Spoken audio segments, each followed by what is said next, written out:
So when we're dividing fractions, we are saying how many of these are in something. So when we say 4 divided by 2, I know it's not a fraction, 4 divided by 2, what we are asking is how many 2's are there in 4? Right? How many 2's are there in 4? That's what we're asking. So when we're dividing fractions, this will mean how many 8's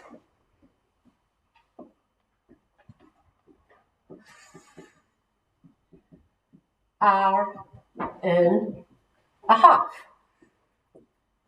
Now, when we say it like that, it's slightly easier if you know your little fractions to work out the answer, because we can draw a picture.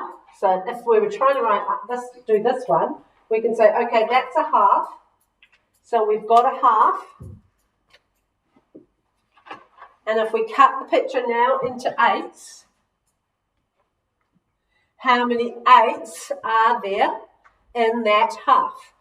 1, 2, 3, 4. Now, a lot of you would have been able to do that without the pictures, but that's what the answer is. But sometimes we haven't got time to draw pictures, and sometimes we actually just haven't got the brain power to be able to figure out how many somethings there are in it. All right? So we need a method. Now, the method used something called a reciprocal.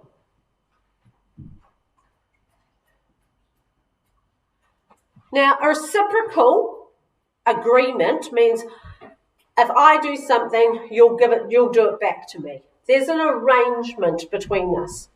A reciprocal in mathematics means with an improper fraction, we turn it upside down. Right?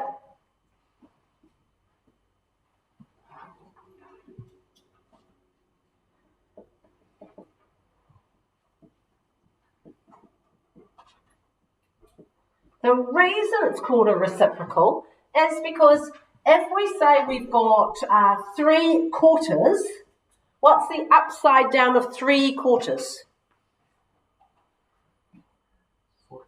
4/3. So 4/3, if we multiply, and I know we're doing division, but if we multiply, this is the reciprocal, by whatever we got it from, it will always give us 1.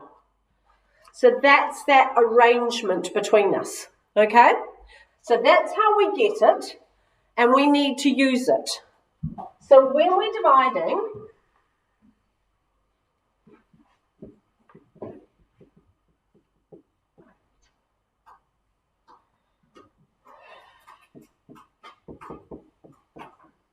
what's the upside down of 1/8? 8/1, which is just 8. So what we do is we say keep, change, flip. And you'll see that mentioned a lot of places. Keep, change, flip. We don't change the first one. It's our keep. We change the sign from a divided to a times, and we flip our second one over. So a half 4 times 8 means 8 halves, right? Which is 8 halves, which simplifies to 4. So that was the same answer we got over here, thank goodness, because we'd have done something wrong if it wasn't. So if we look at a little bit of a trickier one,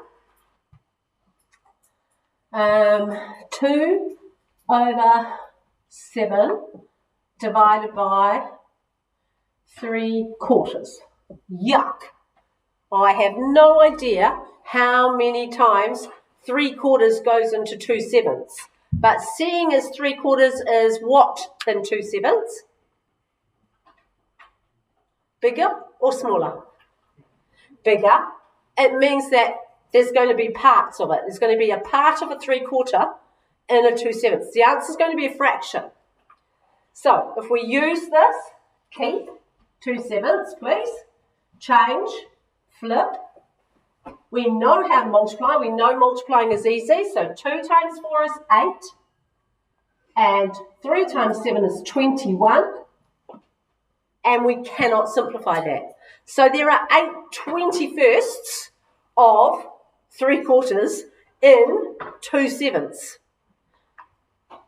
Doesn't make a lot of sense as to why we'd want to know that, but there are times when we do want to know that because we're dealing with parts of parts.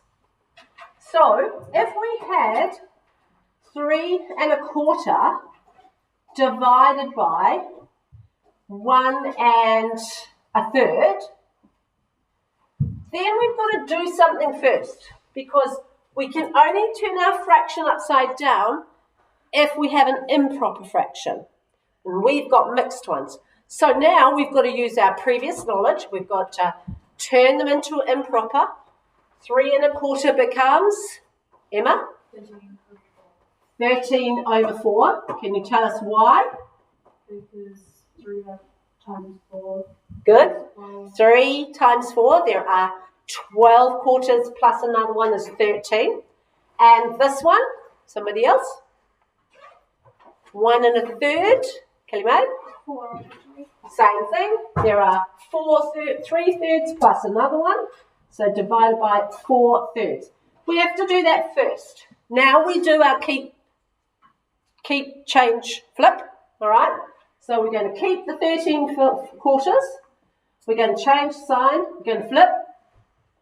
And we're going to get 3 13s are 39 on a good day. 4 4s are 16. And we're probably going to go back to this form just to see. So 16 goes into 39 twice. And how much is that? 32. How much is left over? 7. And that stays over 16. 7 is prime. It can't be simplified. All right, so you've learned, I think,